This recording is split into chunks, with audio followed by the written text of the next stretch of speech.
পুত্র মাহে রজবুল মুরজ্জব শরীফের প্রথম জুমা আদায় করার মানুষে সমবেত মুসল্লিয়ানি কেরাম রাহমানি ওয়া রাহিমাকুমুল্লাহ তাআলা, আসসালামু আলাইকুম ওয়া রাহমাতুল্লাহি ওয়া বারাকাতুহু। মহান রব্বুল আলমিনের আলিশান দরবারে অসংখ্য অগণিত শুকরিয়া আদায় করছি যে আল্লাহ পাক রব্বুল আলমিন আমাদের মতো নগণ্য বান্দাদেরকে জুমার নামাজ আদায় করার জন্য মসজিদে আসার সুযোগ দান করেছেন। রব্বুল আলমিনের আলিশান দরবারে প্রত্যেকে শুকরিয়া আদায়ার্থে উচ্চ আওয়াজে বলি আলহামদুলিল্লাহ। সাথে সাথে লক্ষ কোটি দরুদ সালামের হাদিয়া নজরানা পেশ করি সরকারে দু জাহাঁ রহমতে কৌন মকা সৈয়দ আলম সাল্লাল্লাহু আলাইহি ওয়াসাল্লামের নূরানে পাক চরণে আপনাদের শুকরিয়া আদায় করছি যারা সময়ের মধ্যে মসজিদে উপস্থিত হয়েছেন। আল্লাহ পাক রব্বুল আলামিন প্রত্যেকের উপস্থিতিকে কবুল আর মঞ্জুর করুক, প্রত্যেকে বলে আমিন। প্রিয় হাজিরিন, পবিত্র কালামে মজিদ ফুরকানে হামিদের সূরা ইউনুস শরীফের মশহুর 3টা আয়াত কারিমা আমি আপনাদের সম্মুখে তেলাওয়াত করেছি। এই আয়াত কারিমাকে সামনে রেখে আউলিয়া ইকরামের শান ও মানের উপর দুই একটা কথা বলার আপনাদের সামনে মনস্থ করেছি। আল্লাহ পাক রব্বুল আলামিন আমাদের প্রত্যেককে মন দিয়ে শোনার এবং সে মোতাবেক আমল করার আল্লাহ তৌফিক দান করুক, প্রত্যেকে বলে আমিন। বিশেষ করে এই বিষয়বস্তুর আলোচনার একমাত্র কারণগুলোর মধ্যে একমাত্র কারণ হলো এই ভারত উপমহাদেশের মুসলমান ইমানদার কিয়ামত পর্যন্তের জন্য যে মহান হাস্তির কাছে ঋণী তিনি হলেন আতাউর রসুল নায়েবে মুস্তফা হিন্দুল ওয়ালি খাজা মুঈনুদ্দিন চিশতি আজমেরি সিঞ্জেরি রাদিয়াল্লাহু তাআলা আনহু, যিনাকে আমরা গরিব নওয়াজ হিসেবে সবাই চিনি। খাজা গরিব নওয়াজের উর্স পাক 6 রজব আগামীকাল।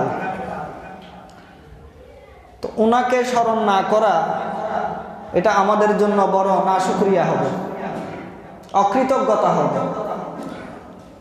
ওনাকে স্মরণ করা, ওনার জীবনীকে আলোচনা করা, ওনার জীবনী থেকে শিক্ষা গ্রহণ করা। উনি কিভাবে আল্লাহকে রাজি করেছেন, দয়াল নবী রহমতুল্লিল আলমিনকে কেমন অনুসরণ করেছেন, দ্বীন ইসলামকে কি দিয়েছেন, কিভাবে দিয়েছেন, এগুলো আমাদের জানা দরকার। এই জন্য বর্তমানে খুবই দুঃখের সাথে বলতে হয়, ইসলামের নাম দিয়ে একমাত্র তারাই ইসলামের রক্ষক, ইসলামের হেফাজতকারী, একমাত্র ইসলামী দল যাদেরকে ভোট দিলে জান্নাতে যাবে। ঘরে ঘরে এখন জান্নাতের টিকিট বিক্রি করতেছে। এদেরকে ভোট না দিলে সবাই বেঈমান হয়ে যাবে, আছে না একদম? এই প্রত্যেকটা কথা কুফরি কথা। এই ধরনের কথা যে বলবে ঈমান হারা হয়ে যাবে। তো যে দল এই ধরনের কথা বলে মানুষদেরকে মিসগাইড করে, তাদের নিজেদের ঈমানের কোনো ঠিক নাই, আরেকজনকে কিভাবে ঈমান দিয়ে জান্নাতে নিয়ে যাবে। এমন এমন কথা বলে আমাদের খুব খারাপ লাগে। এরা সারা দুনিয়া তার কোনো মুসলমান নাই, কাফের হয়ে যাবে এদেরকে ভোট না দিলে, এমন কথা তারা বলে। এগুলা সহ আরো যারা যারা আছে তাদের একটাই কথা, ওলি বলেন, বুজুর্গ বলেন, গোস বলেন, কুতুব আবদাল বলেন, সবকিছু তারা। দুনিয়াতে আর কোনো গোস কুতুব নাই, দুনিয়াতে কোনো আল্লাহর ওলি বলতে কেউ নাই। এরা মানুষকে বুঝাতে চায় এর নিজের অবস্থা কি হবে সে নিজে জানে না, আরেকজনকে কি বাঁচাবে। একটা আওয়াজ দিয়ে বলি না নাউযুবিল্লাহ। এটা সম্পূর্ণ মরগড়া কথা এবং সরাসরি কোরআনের আয়াতের বিপক্ষে। ওলি বলতে কোনো কিছুই নাই। এই জন্য তারা ওলির মাজার ভাঙছে। আপনারা দেখেছেন 5 আগস্টের পরে ইসলামের নাম দিয়ে, তাওহীদি জনতা নাম দিয়ে বিভিন্ন নামে ব্যানারে মব সৃষ্টি করে আল্লাহর ওলিদের মাজারে পা দরগাগুলোতে হামলা করেছে। আল্লাহর ওলিদের শানে বেয়াদবি করেছে। তো আল্লাহর ওলি ইনাদের শানের ব্যাপার আল্লাহ কি বলেছেন, আমার নবী কি বলেছেন, ইনাদের সাথে বেয়াদবি করলে কি হবে, ওনাদের সাথে মহব্বতের রিশতা রাখলে কি হবে, এটা জানা দরকার আছে না? আজকে আমাদের যুব সমাজকে তারা ভিন্নভাবে মিসগাইড করার জন্য যথেষ্ট পরিমাণে চেষ্টা করছে। এ বড় বড় এরা হচ্ছে একজন দাজ্জাল। আমার নবী বলেছেন বড় দাজ্জাল আসার আগে আরো শত শত হাজার হাজার দাজ্জাল এই দাজ্জালের দাজ্জালিয়াতের পক্ষে কাজ করবে দুনিয়াতে। তাদেরকে ছোট দাজ্জাল বলা হয়।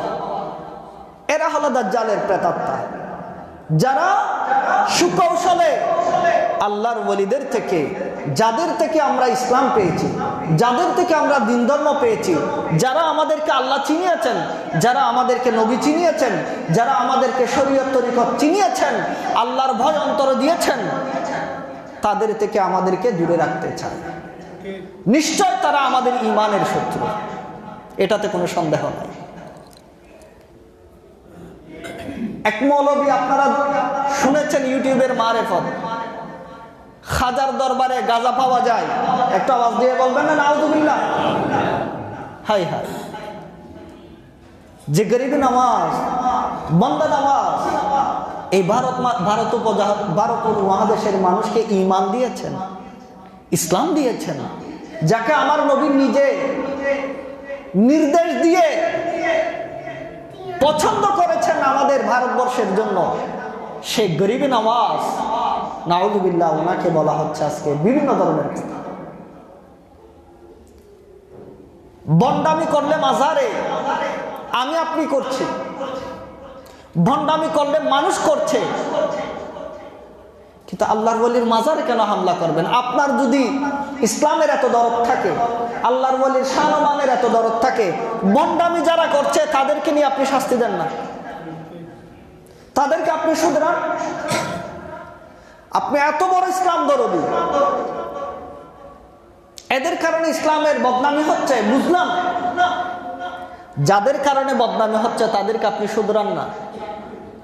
তা আল্লাহর ওলির মাজারে তো আঘাত করা, এটার অধিকার তো নাই আপনার। এদের মূলত ভণ্ডামি, এগুলা মূল মুখ্য না, এদের মূল সমস্যা হচ্ছে আল্লাহর ওলিদেরকে নিয়ে।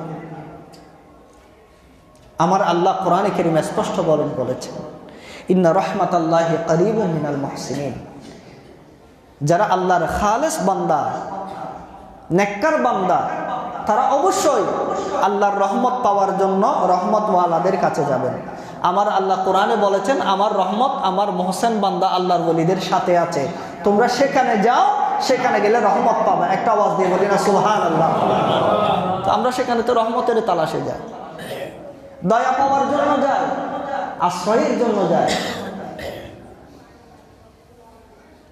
যারা জান্নাতের মালিক, যারা জান্নাতের মালিক, আজকে তাদের ব্যাপারে বিভিন্ন ধরনের কথা বলা হচ্ছে। ইবনে মাজাহ শরীফের হাদিসে এসেছে, আমার নবী বলেছেন, হযরত সাইয়েদনা মুআয ইবনে জবল রাদিয়াল্লাহু তাআলা এই হাদিসের বর্ণনা দিচ্ছেন। আমার নবী বলেন, আলা উখবিরুকা আন মুলুকিল জান্নাহ। আই মুআয, আমি নবী কি তোমাদেরকে বলবো না জান্নাতের মালিক কারা? একটা আওয়াজ দিয়ে বলি না সুবহানাল্লাহ? আসল জান্নাতের মালিক ঘোষণা দিচ্ছেন উম্মতের মধ্যে কারা জান্নাতের মালিক। একটা আওয়াজ দিয়ে বলি সুবহানাল্লাহ? সরকারের হাদিস সিহাসিত্তার অন্যতম কিতাব ইবনে মাজাহ শরীফের মধ্যে আমার নবী বলেন, আলা উখবিরুকা আন মুলুকিল জান্নাহ। আই মুআয, আমি কি জান্নাতের মালিক সম্পর্কে তোমাকে বলবো না? কুলতু, তখন আমি বললাম, বালা ইয়া রাসূলুল্লাহ, হ্যাঁ ইয়া রাসূলুল্লাহ, জান্নাতের মালিক কারা হবে একটু আমাকে বলেন না। ক্বালা, আমার নবী বলেন, রাজুলুন দাঈফুন, এক নাম্বার জান্নাতের মালিক হবেন দুর্বল মানুষরা। সুবহানাল্লাহ বলি না। গরিব মানুষরা, দুর্বল মানুষরা জান্নাতের মালিক হবেন। দ্বিতীয় নম্বর মুস্তাদাআফুন, শক্তিহীন মানুষ, যাদের শক্তি নাই, সামর্থ্য নাই, এমন মানুষ হলো জান্নাতের মালিক। যু তিমরাইন, আমার নবী বলেন এরা এত বেশি দরিদ্র হবে, এত বেশি শক্তিহীন, দুর্বল হবে, তাদের পরনের জন্য তেমন কোনো কাপড় থাকবে না, জীর্ণ শীর্ণ ফাটা ছিঁড়া 2 জোড়া কাপড় থাকবে। সুবহানাল্লাহ। দুনিয়ার মধ্যে ফকির, জান্নাতের বাদশা। দুনিয়ার মধ্যে ফকির হিসেবে থাকবে, জান্নাতের মধ্যে বাদশাহী করবে। আমার নবী বলেন এই ধরনের জীর্ণ শীর্ণ ফাটা ছিঁড়া কাপড়, যাদেরকে দেখলে মানুষ লা ইউবাহু লাহু, যাদের হুলিয়া দেখে, যারা গরিব হওয়ার কারণে, যাদের জীর্ণ শীর্ণতা হওয়ার কারণে মানুষ তাদেরকে সম্মান দিবে না, মানুষ তাদেরকে সম্মানিত স্থানের মধ্যে ডাকবে না, এমন অবস্থা হবে। আমার নবী বলেন লাউ আকসামা আলাল্লাহি লা আবাররাহু, তারা যদি আল্লাহর দরবারে কারোর জন্য কোনো কিছু চায়, আল্লাহর কসম করে, আমার নবী বলেন আমার আল্লাহ তাদের ওই কসমকে অবশ্যই বাস্তবে রূপান্তরিত করবেন। সুবহানাল্লাহ। এই জন্য দেখবেন আল্লাহর ওলিরা একদম সাদাসিধে থাকবে, তারা রাজকীয় হালতে থাকবে না। আমার নবী বলেন দুনিয়াতে তাদের হালত হবে, কিন্তু তারা জান্নাতের বাদশা হবে। একটা আওয়াজ দিয়ে বলি না সুবহানাল্লাহ। এই জন্য দেখবেন, আমি হয়তো ঘটনাটা বলেছি আপনাদেরকে, আমরা যখন হাদিসে পাক পড়ি, হাদিসে পাকের মধ্যে রেওয়ায়াত যারা করেছেন, বড় বড় মুহাদ্দিসিন ইকরাম, হাদিস যারা রেওয়ায়াত করেছেন, সিহাসিত্তার মধ্যে ইমাম বুখারী শরীফের মধ্যে রাবিদের মধ্যে একজন রাবি এমন আছেন যে যার নাম নিয়ে ওসিলা দিয়ে দোয়া করলে যিনি মাটি ধরলে স্বর্ণ হয়ে যায়। একটা আওয়াজ দিয়ে বলি না সুবহানাল্লাহ। কিন্তু দুনিয়াতে চলাফেরা করেছে, দেখে মনে হবে না ওনার কাছে কিছু আছে। এই ধরনের একজন রাবি বুখারীতে আছেন, বুখারী শরীফের মধ্যে অনেক রাবি আছেন, তোর মধ্যে একজনের কথা বলি। একদিন খানায়ে কাবার মধ্যে এক মানুষ হাতিমের মধ্যে ওইখানে দাঁড়িয়ে আল্লাহর ঘরের দরওয়াজাকে ধরে বেশি কান্নাকাটি করছে, আহাজারি করছে বেশি। তা একজন মানুষ দূর থেকে দেখে আছেন এই ব্যক্তির অবস্থা, হায় রে এই মানুষটা কত অসহায়, আল্লাহর ঘর ধরে কিভাবে কান্নাকাটি করছে। ইনি যখন কান্নাকাটি থামালেন, তখন ওই ব্যক্তি ওনার কাছে গেলেন, গিয়ে জিজ্ঞেস করলেন যে আমি দূর থেকে অনেকক্ষণ ধরে দেখছি আপনি আল্লাহর ঘরের দরওয়াজা ধরে বেশি কান্নাকাটি করছেন, বিলাপ করছেন বেশি, আপনার কি মুসিবত, কি সমস্যা? বলে আমি একজন থেকে কর্জ ধার নিয়েছি, আগামী সপ্তাহে আমার সেই কর্জটা পরিশোধ করতে হবে। আমি 18টা স্বর্ণ মুদ্রা কর্জ নিয়েছিলাম, কিন্তু আমি যে দেব এই হালত, এই অবস্থা, এই সামর্থ্য এখন আমার মধ্যে নাই। আমি এইভাবে যদি কয়েকটা বছর কষ্ট করে কাটাইও দিই, ইনকাম করি, তারপরেও এই 18টা স্বর্ণ মুদ্রা এক করা এটা আমার পক্ষে কোনোদিনও সম্ভব হবে না। এখন আমি কি করব? আল্লাহর দরবারে কান্নাকাটি করি, আল্লাহর দরবারে চাই। বলে তুমি এখানে চাইলে তো তোমাকে কেউ স্বর্ণ মুদ্রা দিবে না, আগামী সপ্তাহে যেহেতু তোমাকে কর্জ পরিশোধ করতে হবে, আমি তোমাকে একটা ঠিকানা বলতে পারি, যেখানে গেলে তুমি এই স্বর্ণ মুদ্রা পাবা। একটা আওয়াজ দিয়ে বলি সুবহানাল্লাহ। উনি তো অন্তরে শান্তি পেলেন, হায় রে আমাকে তো অন্তত পক্ষে সান্ত্বনা দেওয়ার একজন একটা পথ বাতলিয়ে দিয়েছেন। ওনার কথা মতে আপনি ইয়ামানের মধ্যে একটা জায়গার নাম দেখিয়ে দিয়েছেন, কিতাবের মধ্যে সেই জায়গার নামও আছে। ইয়ামানে যাও, সেই ইয়ামানের অমুক জায়গার মধ্যে একজন বুজুর্গ মানুষ দেখবা, তিনি নবীর হাদিসের দরজ দেন, ওনার কাছে গিয়ে তোমার এই সমস্যার কথা বলবা, তোমার এই সমস্যা থেকে উত্তরণ করতে পারবেন তিনি। একটা আওয়াজ দিয়ে বলি সুবহানাল্লাহ। ইনার কথা মতো খানায় খাবার জিয়ারত শেষ করে উনি রওনা দিলেন। ইয়ামানের মধ্যে যেতে যেতে যেতে যেতে ওই জায়গার মধ্যে গেলেন। গিয়ে পৌঁছানোর পর দেখা যায় জিনার কথা বলা হয়েছে ওনাকে পাওয়া গেছে, উনি মসজিদের মধ্যে বসে ছাত্রদেরকে হাদিসের দরজ দিচ্ছেন। সুবহানাল্লাহ। উনি বাইরে থেকে অনেক দেখছেন, জিনার কাছে আমাকে উনি পাঠিয়েছেন, আমার 18টা স্বর্ণ মুদ্রা দিতে পারবেন বলেছেন। তো উনার অবস্থায় বোঝা যাচ্ছে উনি স্বর্ণ মুদ্রা না কিছুই দিতে পারবেন না, কারণ ওনার পরনের মধ্যে যে জামাটা আছে সে জামার অবস্থা বর্ণনার মতো না। যার গায়ের জামার এই অবস্থা তিনি কিভাবে আমাকে স্বর্ণ মুদ্রা দিবেন? এখন এই ধারণা করে তিনি অনেকক্ষণ দেখার পরে চলে যাচ্ছেন। এই মুহাদ্দিস উনি বলেন একজন ছাত্রকে ওই ব্যক্তিকে ডেকে আনো, যিনি চলে যাচ্ছেন। ডেকে আনা হলো, আনার পরে বসালেন, ছাত্রদেরকে তিনি বিদায় দিলেন। জিজ্ঞেস করলেন, আমি অনেকক্ষণ দেখলাম আপনি দূর থেকে আমাকে দেখছেন, কিন্তু কিছু না বলে চলে যাচ্ছেন, আপনি কেন এসেছেন, কোত্থেকে এসেছেন, বিষয় কি?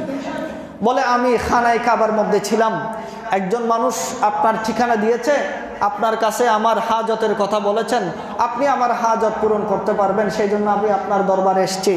বলে, আপনাকে দেখে মনে হয় নাই যে আপনি আমার সে হাজতকে পূরণ করতে পারবেন, সেই জন্য আমি আপনার সাথে কথা না বলে চলে যাচ্ছি।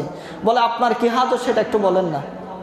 বলে, হুজুর আমি বড় কষ্টে আছি, কর্জ নিয়েছিলাম 18টা স্বর্ণ মুদ্রা, কিন্তু সেগুলা পরিশোধ করার ডেট হলো আগামী সপ্তাহে, কিন্তু আমার যে আর্থিক অবস্থা, এই আর্থিক অবস্থায় আমি এগুলা হয়তো আর পরিশোধ করতে পারবো না। এই জন্য আল্লাহর দরবারে গিয়ে কান্নাকাটি করেছি, আল্লাহ যাতে আমাকে কোনো সাহায্য সহযোগিতা করেন। তো ওই ব্যক্তি আপনার কাছে পাঠিয়েছেন যে আপনি আমাকে স্বর্ণ মুদ্রা দিতে পারবেন। বলে, তোমার কি বিশ্বাস না আমি স্বর্ণ মুদ্রা দিতে পারবো? বলে, আপনার বাইরের অবস্থা দেখে তো মনে হচ্ছে না আপনি স্বর্ণ মুদ্রা দিতে পারবেন না, কারণ আপনার এই জীর্ণ শীর্ণ অবস্থা।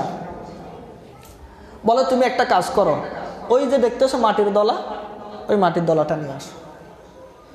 মাটির দলাটা আনলেন, ওই মুহাদ্দিস হাতে নিলেন, হাতে নিয়ে মুষ্টিবদ্ধ করে 7 বার সূরা ফাতিহা পড়লেন। একটা আওয়াজ দিয়ে বলি সুবহানাল্লাহ। 7 বার সূরা ফাতিহা পরে ফু দিয়েছেন, এই মাটির দলা স্বর্ণে পরিণত হয়ে গেছে। সুবহানাল্লাহ বলি না? মাটির দলা স্বর্ণে পরিণত হয়েছে। তো আল্লাহর ওলিরা এই দুনিয়াতে থাকবেন সাদাসিধে, তো অসম্ভব ক্ষমতার মালিক হবেন, কারণ তাদের হাত যেটা সেটা সাধারণ হাত না, তাদের জবানে যে ফুটা দেয় সেটা সাধারণ ফু না। আলহামদু শরীফ আমরাও পড়ি, কারো আলহামদু একবার পরে ফু দিলে স্বর্ণ হয়ে যায়, রূপসাবা হয়ে যায়, অসুস্থ ব্যক্তি সুস্থ হয়ে যায়। একটা আওয়াজ দিয়ে বলি সুবহানাল্লাহ। আমরা পুরা দিন বসে বসে যদি কোরআন খতম দিয়ে ফু দিই তারপরে কিছু হয় না। কারণ কি? জবান আমাদের নাপাক, পেট আমাদের নাপাক, আমাদের জবানে সার্বক্ষণিক মিথ্যা কথা বলি, আমরা গালি দেই, আজে বাজে কথা বলি, আমাদের কলব ঠিক নাই, আমাদের জবান ঠিক নাই, আমাদের খাবারের ঠিক নাই। এই জন্য আপনি যদি আপনার সাথে আল্লাহর ওলি মর্দে মুজাহিদ যারা আছেন ওনাদের সাথে আপনাকে মিলালে হবে না। আমার নবী হাদিসে পাকের মধ্যে বলেছেন, হাদিসে কুদসি আল্লাহ বলেছেন হাদিসে পাকের মধ্যে, হযরতে সাইয়েদনা আবু হুরায়রা রাদিয়াল্লাহু তাআলা আনহু riwayat করেছেন, বুখারীর হাদিস, এটা কিতাবুর রিকাকের মধ্যে 2য় খণ্ডের মধ্যে আছে। আমার নবী বলেন, আমার আল্লাহ বলেছেন, মান আদালি ওয়ালিয়ান ফাকাদ আযানতুহু বিল হারবে, যারা আমি আল্লাহর বন্ধু, যারা আমি আল্লাহর মাহবুব ওয়ালি, তাদের সাথে যারা দুশমনি রাখবে, তাদেরকে যারা দুশমনি করবে, আমি আল্লাহ তাদের বিরুদ্ধে যুদ্ধ ঘোষণা করলাম। সুবহানাল্লাহ। আজকে যারা মাজার ভাঙে, আজকে যারা আল্লাহর ওয়ালিদের বিরোধিতা করে, নিশ্চিতভাবে এটা ধরে রাখবেন আপনারা অবশ্যই দেখবেন একদিন না একদিন তাদের বড় পতন হবে, তাদের বড় ধরনের আযাব এবং গজব হবে। সুবহানাল্লাহ। এটা আমার আল্লাহর ঘোষণা। আমার বন্ধুদের সাথে যারা বেয়াদবি করবে, যারা আমার বন্ধুদের সাথে শত্রুতামি করবে, আমি আল্লাহ তাদের বিরুদ্ধে যুদ্ধ ঘোষণা করলাম। আল্লাহর সাথে যুদ্ধ করে এ পর্যন্ত কেউ পারে নাই। দুশ্মনী করবে আল্লাহর বন্ধুর সাথে, যুদ্ধ ঘোষণা করবেন আল্লাহ। সুতরাং আল্লাহর ওয়ালিদের ব্যাপারে কথা বলতে, মন্তব্য করতে সতর্ক। এই জবানটা অত্যন্ত সতর্ক।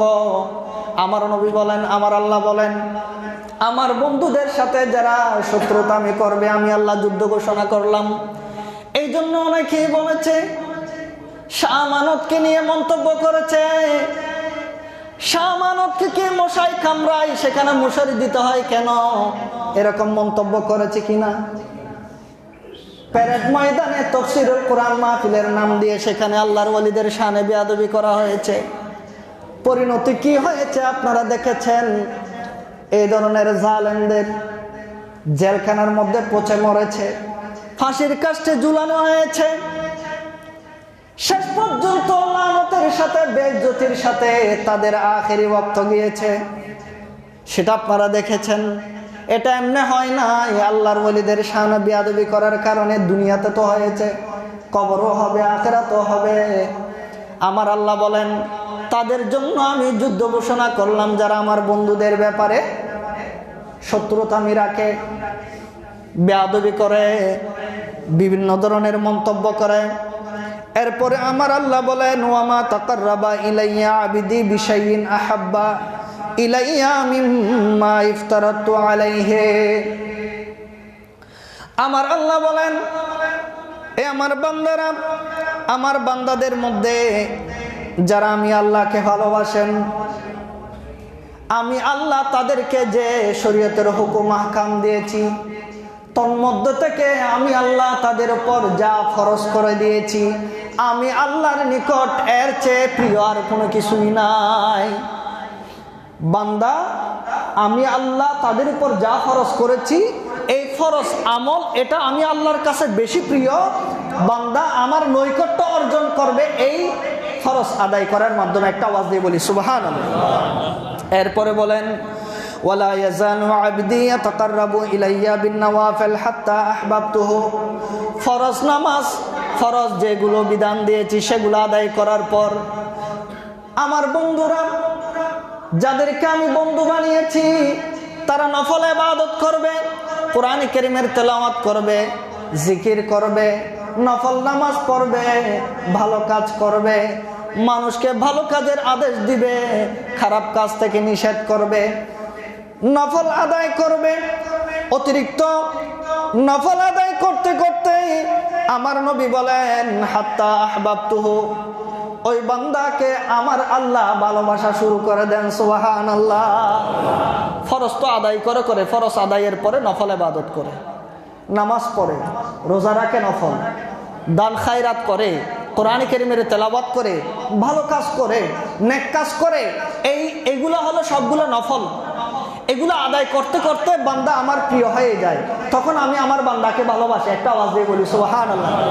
এক সময় বান্দা আল্লাহকে ভালোবাসতে চাই, আল্লাহর ভালোবাসা পেতে চাই, আল্লাহকে রাজি করতে চাই, আল্লাহকে পেতে চাই, কিন্তু এমন এক মাকাম আসে, এমন এক সময় আসে, আমার আল্লাহ বলেন, তখন আমি আল্লাহ তাকে ভালোবাসি। একটা আওয়াজ দিয়ে বলি সুবহানাল্লাহ। তা আল্লাহ যাকে ভালোবাসবেন ওনার মাকামটা কতটুকু হবে, এটার বর্ণনা আমার আল্লাহ বলছেন, ফাইদা আহবাবতুহু, যখন আমি আল্লাহ কাউকে ভালোবাসি, যখন আমি আল্লাহ কাউকে বন্ধু বানিয়ে নিই, যখন আমি আল্লাহ কাউকে বেলায়াত দান করি, যখন আমি আল্লাহ কাউকে ভালোবাসি, মহাব্বত করি, তখন ফাকুনতু সামাহু আল্লাযী ইয়াসমাউ বিহি। আমার নবী বলেন, আমার আল্লাহ বলেছেন, ঘোষণা দিয়েছেন, যখন আমি আল্লাহ কোনো বান্দাকে ভালোবাসি, তখন তার সেই কান, যে কান দিয়ে সে শুনে, শ্রবণ করে, সে কান আর তার কান থাকে না, সে কানের মধ্যে আমার আল্লাহর কুদরতের পাওয়ার চলে আসে। একটা আওয়াজ দিয়ে বলি সুবহানাল্লাহ। এই পাওয়ার যখন জায়গার মধ্যে বসে, কাজী মসজিদের মধ্যে বসে পুরো পৃথিবীর কোন জায়গায় কি হচ্ছে, কে কি বলছে সেগুলা শুনতে পায়। একটা আওয়াজ দিয়ে বলি সুবহানাল্লাহ। কারণ সে কান সাধারণ কোনো কান থাকে না। আমার আল্লাহ বলেন সে কানের মধ্যে পাওয়ার যেটা আছে সেটা আমার আল্লাহর কুদরতের পাওয়ার হয়ে যায়। সুবহানাল্লাহ। এখানে বসে সবকিছু শুনে।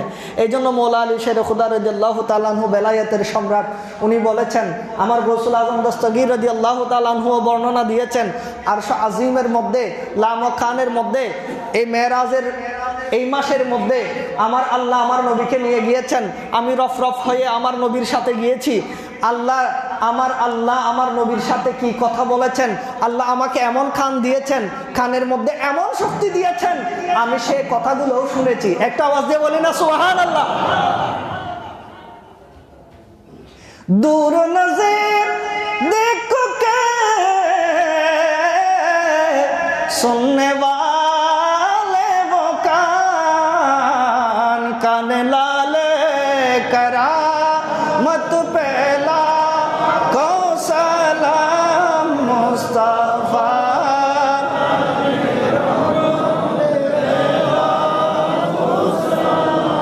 शम्अ बज़ में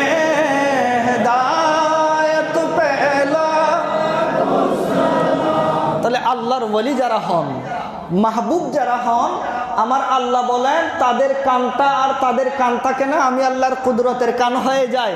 তারা সেই কানে যেখানেই বসবে না কেন আমি অন্তরে কি জপছি সেটাও তারা শুনতে পায়। একটা আওয়াজ দিয়ে বলি সুবহানাল্লাহ। অন্তরে কি জপছি সেটাও শুনতে পাই। এই জন্য গৌস পাকের জীবনী আলোচনার সময় বলেছিলাম, সে ওয়াক্তের একজন গৌস ছিলেন। এই গৌসের অনেক বড় কারামত ছিল, মুহূর্তের মধ্যে তিনি আপনার সামনে উপস্থিত, মুহূর্তের মধ্যে তিনি গায়েব হয়ে যেতেন। গৌস পাক রাদিয়াল্লাহু তাআলা আনহু ওনার 3 বন্ধু সহ সে আল্লাহর ওলির দরবারে গিয়েছেন। গিয়ে দেখে উনি সেখানে নাই। কিছুক্ষণ পর উনি ওনার আসনের মধ্যে তশরিফ আনলেন। গৌস পাক সহ ওই 3 বন্ধু একসাথে ছিলেন। ওইখানে তিনি তশরিফ আনার পরে বলেন, আপনারা 3 বন্ধু রাস্তা দিয়ে আসার সময় 3 জনে 3টা মন্তব্য করেছেন আমার কাছে, আমার ব্যাপারে। তোমার মন্তব্য হলে এটা, এই মন্তব্যের কারণে তুমি ইবনে সাকা তার নাম, তুমি মন্তব্য করেছো এই আল্লাহর ওলিকে আমি প্রশ্ন করব, এমন প্রশ্ন করব যে প্রশ্ন দিয়ে উনাকে আটকিয়ে দেব। একটা আওয়াজ দিয়ে বলি নাউজুবিল্লাহ। আছে না এমন অনেক, আছে না? আল্লাহর ওলিদের দরবারে যায়, আল্লাহর ওলিরা যারা আছেন, পীরানে তরিকত যারা আছেন, আওলাদ রসুল যারা আসেন, ওনাদের ব্যাপারে ওনার বিভিন্ন মন্তব্য করে বিভিন্ন প্রশ্ন করবে, এভাবে যায় না? যাই তো। তুমি এই মন্তব্য করেছো, তোমার অন্তরে বেয়াদবি ছিল, এই জন্য তুমি বেঈমান হয়ে মারা যাবা। পরবর্তীতে সেটা হয়েছে, খ্রিস্টান নারীকে বিবাহ করে, খ্রিস্টান নারীর প্রেমে পড়ে সে খ্রিস্টান নারীকে বিয়ে করার জন্য ইসলাম ত্যাগ করেছে। শেষ পর্যন্ত খ্রিস্টান নারীও তাকে ছেড়ে চলে গেছে। সে বলেছে, আমার রূপের কারণে তুমি যে ইসলাম ছাড়তে পেরেছো, কালকে আমি যখন বৃদ্ধ হয়ে যাবে তুমি তো আমাকেও ছেড়ে দিবা, আমি তোমাকে আর চাই না। আরেকজন মন্তব্য করেছে, আমি ওনাকে প্রশ্ন করব, আমার প্রশ্নের উত্তর যদি দিতে পারে তাহলে আমি ওনাকে গ্রহণ করব। বলে, তুমি প্রশ্ন করবা এটা ঠিক আছে, কিন্তু তোমার অন্তরের মধ্যে একটু কি ছিল? একটু বেয়াদবি ছিল। এই জন্য তোমার অবস্থা এমন হবে, পুরা দুনিয়া তোমার কান পর্যন্ত চলে আসবে। পরবর্তীতে তিনি রাজপ্রাসাদের অনেক বড় কর্তা হয়েছেন, পর একটা প্রদেশের গভর্নরি দেয়া হয়েছে, সেটার মধ্যে এত বেশি মসরুফ হয়ে গেছে, দিন ধর্ম মিল্লাত মাযহাব নামাজ দোয়া সব ভুলে গেছে। পরবর্তীতে গৌস পাকের ওসিলায় আবার তিনি ঈমান পেয়েছেন। গৌস পাকের ব্যাপারে বলেছেন, আপনার অন্তরে মহব্বত ছিল, আপনি মন্তব্য করেছেন, না না না আমি যাচ্ছি আল্লাহর ওলির দরবারে, সেখানে জবানের চেয়ে কলবটাকে বেশি কাবুতে রাখতে হয়। আমি ওনার দরবারে যাচ্ছি ফাইজ বরকত হাসিল করার জন্য, ওনার নেক নজর পাওয়ার জন্য, ওনার দয়া পাওয়ার জন্য, ওনার রহমত নেওয়ার জন্য আমি ওনার কাছে যাচ্ছি, আমি ওনার থেকে দোয়া নিব। তোমার নিয়ত ভালো ছিল, আমি এখানে বসে তোমাকে ঘোষণা দিচ্ছি, বাগদাদের জামে মসজিদের মধ্যে বসে আল্লাহর নির্দেশে তুমি এমন একটা ঘোষণা দিবা, যে ঘোষণার কারণে দুনিয়ার সমস্ত বেলায়েতের যত অধিকারী কিয়ামত পর্যন্ত আসবে, আগে এসেছে সবাই তোমার সেই কথায় সাই দিয়ে সবাই কাঁধ ঝুঁকিয়ে দিবে, তোমার কদমকে সবাই কাঁধের উপর নেবে। একটা আওয়াজ দিয়ে বলে সুবহানাল্লাহ। বলেছেন রাস্তায়, উনি হলেন মাকামে। তো আল্লাহর ওলিদেরকে এমন আল্লাহ ক্ষমতা দান করেছেন, আপনি এখানে বসে অন্তরে কি জপেন সেটাও। এরপরে আমার নবী বলেন ওয়াবাসারাহু আল্লাযী ইউবসিরু বিহি, আল্লাহ তাদেরকে যে চোখ দান করেছেন সেই চোখ দুনিয়ার কোনো চোখ নয়, সেই চোখের মধ্যে আল্লাহর কুদরতের পাওয়ার চলে আসে। এই জন্য মওলা আলী শেরে খুদা রাদিয়াল্লাহু তাআলা আনহু বলে, আমি এই জায়গার মধ্যে বসে আরশ আজিমে কি হচ্ছে, ফেরেশতারা কি বলছে সেগুলোও দেখতে পাই। একটা আওয়াজ দিয়ে বলি সুবহানাল্লাহ। জিবরিল আমিন এসেছেন আমার মওলা আলীকে একটু পরীক্ষা করার জন্য। জিবরিল আমিন আদব মুআদ্দাবানা এসে সামনে বসেছেন, প্রশ্ন করেছেন, আই মওলা আলী, আমার নবী তো আপনাকে বেলায়েতের সম্রাট বলেছেন, বেলায়েতের মালিক করেছেন, আপনাকে এত ক্ষমতা দিয়েছেন, আমার একটু জানতে ইচ্ছা হচ্ছে এই মুহূর্তে আল্লাহর সৃষ্টির মধ্যে সর্বশ্রেষ্ঠ ফেরেশতাদের মধ্যে জিবরিল আমিন কোথায় আছে, ওনার একটু সন্ধান আমি জানতে চাচ্ছি, একটু আমাকে সন্ধান দেন না। মওলা আলী শেরে খুদা বলেন, আপনি একটু বসেন। মোরাকাবায় বসলেন। সেই মোরাকাবায় বসে উনি উপরের দিকে তাকালেন, তাকিয়ে দেখে উপরেও জিবরিল আমিন নাই। নিচে তাকালেন, তাহাতুস সারা পর্যন্ত দেখলেন, বলে জিবরিল আমিন নাই। জিবরিল আমিনকে বললেন, আই আল্লাহর বান্দা, আমি উপরে দেখেছি, দেখতে দেখতে সিদরাতুল মুনতাহা হয়ে আরশ আজিম পর্যন্ত দেখেছি, সেখানে জিবরিলকে দেখি নাই। তাহাতুস সারা দেখলাম, জিবরিলকে দেখি নাই। পুরা দুনিয়াতে দেখলাম, জিবরিলকে দেখি নাই। তো কোথাও যেহেতু জিবরিল নাই, আমার সামনে যে তুমি বসা আছো তুমি হলো জিবরিল। একটা আওয়াজ দিয়ে বলি না সুবহানাল্লাহ। এটাই হলো যে ওয়াবাসারাহু আল্লাযী ইউবসিরু বিহি, আমি আল্লাহ তখন তার চোখ হয়ে যায় যে চোখ দিয়ে সে দেখে। সুবহানাল্লাহ। ইনি হলেন মওলা আলী শেরে খুদা। আল্লাহর ওলিদেরকে আল্লাহ এমন ক্ষমতা দান করেছেন, ওয়ায়াদাহু, আল্লাহ